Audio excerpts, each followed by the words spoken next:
Hi, this is John. Most of you know me as Tomato Dragon on DA, and this is my first tutorial. And I'm going to be discussing one-point perspective. First thing I do is draw a horizon line, or the camera line.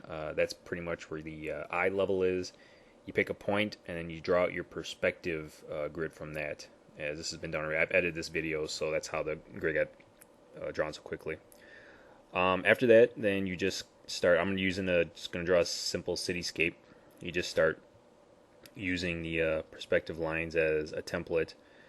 I'm really slide this, even though this is a sketch. This is pretty much how I do finished pieces too. I'm a big fan of slop when it comes, especially when it comes to perspective. I think keeping drawings loose, I think, just adds a lot more life to it, other than being really stiff and really precise with your lines. But so I just keep going and drawing just simple buildings.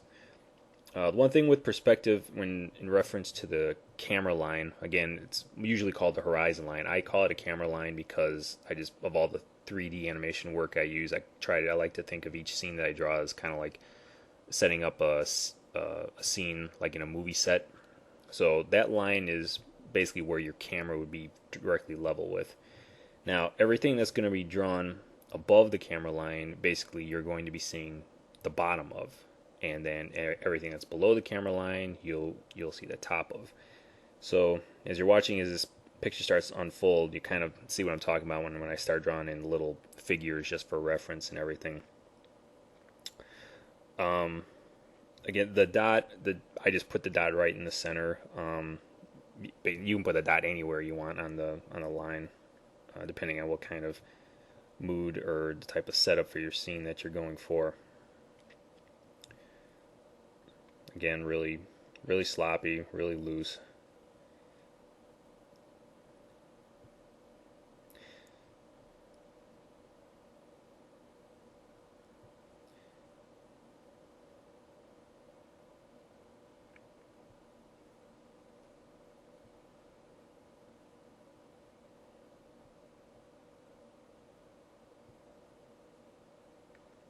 One book that's a book that you might want to pick up that's really helpful is and one that I was always looking at when I was learning was is called How to Draw Comics the Marvel Way by Stan Lee and John Buscema. A lot of great references in that, especially when it comes to perspective and foreshortening.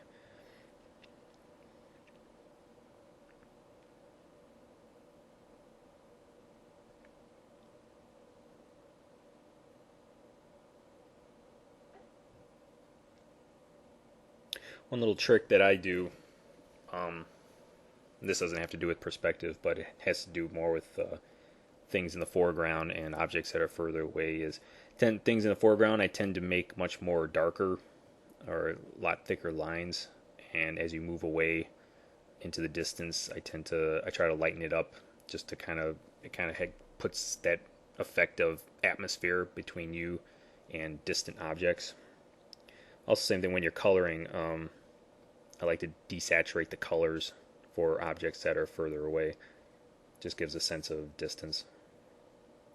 So, anyways, this city's coming along. You see everything's basically. I try to put curves in mine just because I think I like realism, but I also like to put a bit of cartooniness to it. So that's kind of like with my buildings, they seem curved a little bit. And here we go with the characters now. You're going to see all these couple of just quick characters. When you're drawing them in perspective, you line up like right here. Their middle of their heads are pretty much where the camera line is. So whenever you draw any figures now, you want to all line up. And if they're all the same height, they would line up all along in that same place along the camera line. Now, of course, not everyone's the same height. You'll have people that are taller and shorter and everything. But it's how you keep everyone looking correct in perspective. Now you're gonna notice I kind of screwed up though on the doors of the buildings, but hey, what are you gonna do? I'm only human. But anyways, and if you had a camera, if you had a scene where maybe you were looking down in down upon this cityscape, still everything would line up. You'd line your figures, their heads, the doors. You got to just kind of think of everything as being to scale. I'm trying to say something here that's coming out wrong. I'll get to it in the next tutorial. Either that or I'll erase this audio and go back and do it again. But anyways.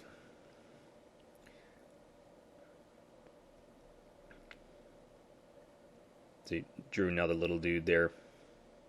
All the heads are kind of somewhat lined up. The guy in the very, very foreground, he would be taller than the two guys on his right. He's just a little bit taller. He's about maybe the same height as that little dude on the left.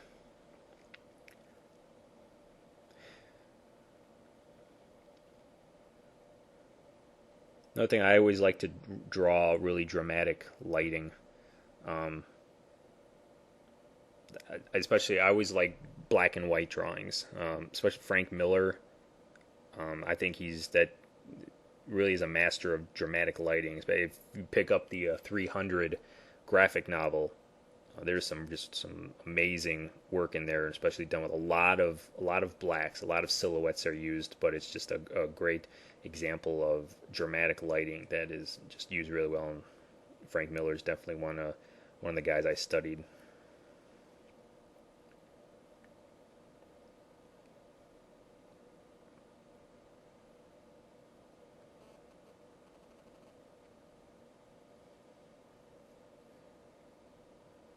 This program I'm using, it's called Sketchbook Pro. I don't think I've said that yet.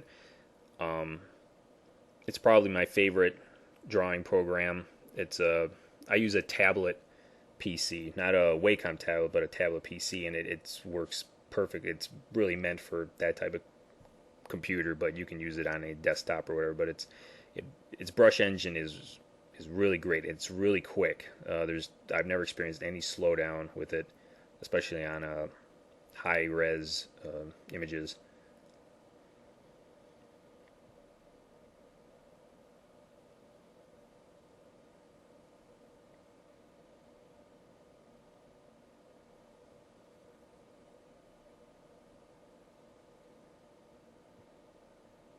I also like drawing clouds, cloud formations, and I'm gonna have another tutorial for drawing clouds and also explosions.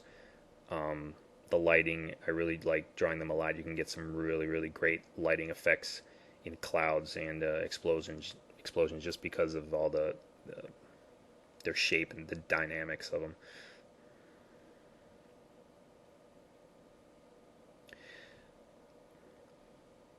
And that's another thing I always go back and I do is, and I got this from Frank Miller again, just because I studied him growing up. Is I like to go back and I like to shade with just pencil scratchings in a lot of the shaded areas.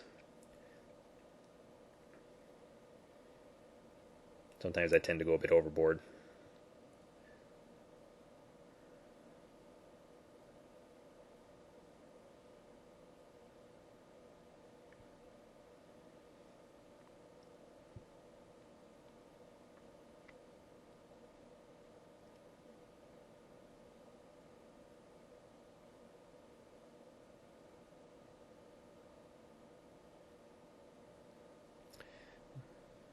I think we're just about done here. But hey, our first tutorial is coming to an end. Hope you liked it. That's pretty much how I work when I'm drawing in perspective. I'll get 2-point and 3-point perspective tutorials coming up for too much longer. A couple more little squiggles there, supposed to represent windows.